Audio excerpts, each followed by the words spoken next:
Saudara-saudara yang dikasihi Tuhan, mari kita perhatikan percakapan Maria dan malaikat Gabriel dalam Lukas 1 ayat 30 sampai 38. Jangan takut, hai Maria, sebab engkau beroleh kasih karunia di hadapan Allah. Sesungguhnya engkau akan mengandung dan akan melahirkan seorang anak laki-laki, dan hendaklah engkau menamai dia Yesus. Ia akan menjadi besar dan akan disebut Anak Allah yang Maha Tinggi, dan Tuhan Allah akan mengaruniakan kepadanya tahta Daud bapa leluhurnya, dan ia akan menjadi raja atas kaum keturunan Yakub sampai selama-lamanya, dan kerajaannya tidak akan berkesudahan. Bagaimana hal itu mungkin terjadi karena aku belum bersuami? Roh Kudus akan turun atasmu, dan kuasa Allah yang Maha Tinggi akan menaungi engkau. Sebab itu anak yang akan kau lahirkan itu akan disebut kudus, Anak Allah.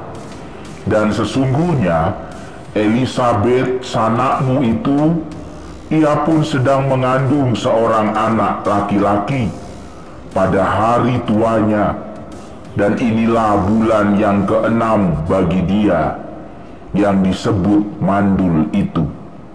Sebab bagi Allah tidak ada yang mustahil.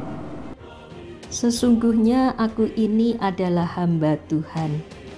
Jadilah padaku menurut perkataanmu itu.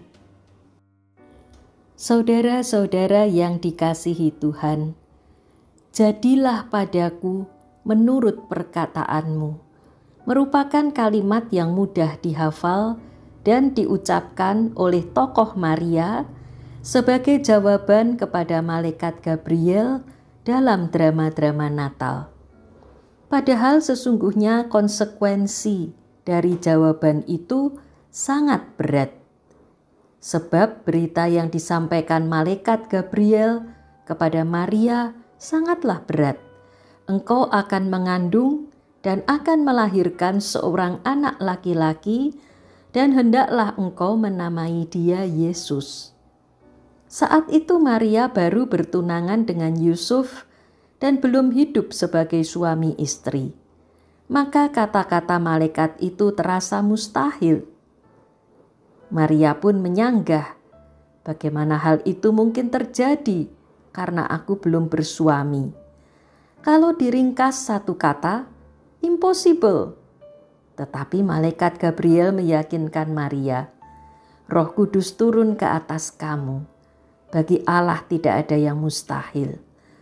Maka pada akhirnya jawaban Maria adalah, jadilah padaku menurut perkataanmu, dan tugas berat pun menantinya seumur hidup.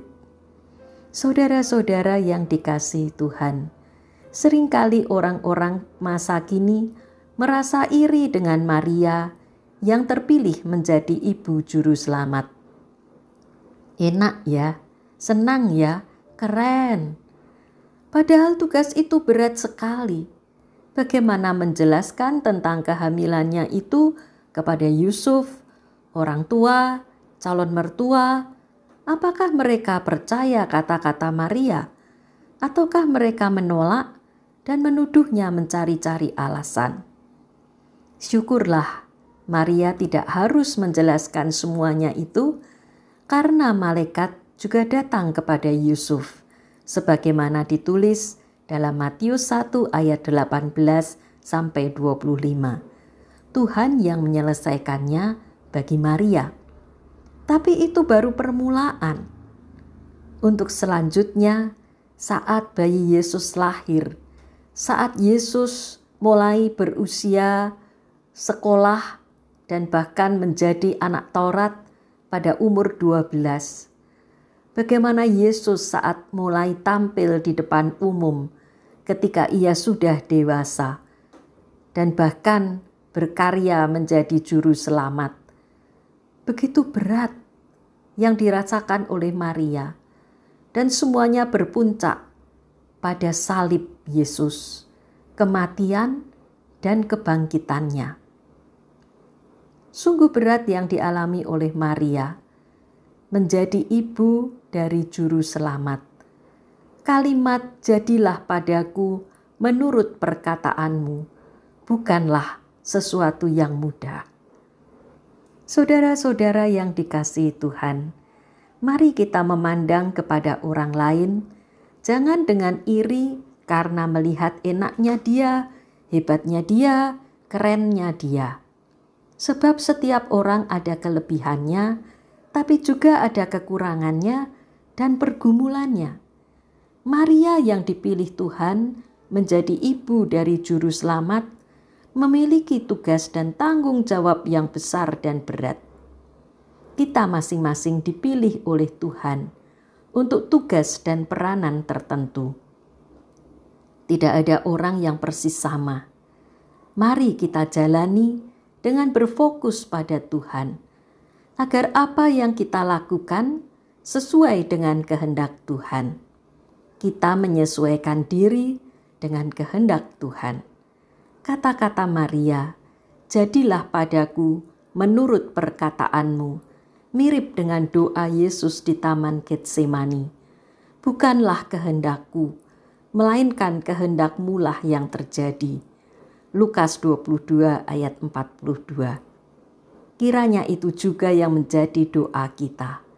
Kita belajar menyelaraskan kehendak kita dengan kehendak Tuhan, agar kita dapat menjalani hidup ini sesuai dengan tugas, peran, dan tanggung jawab kita masing-masing. Amin.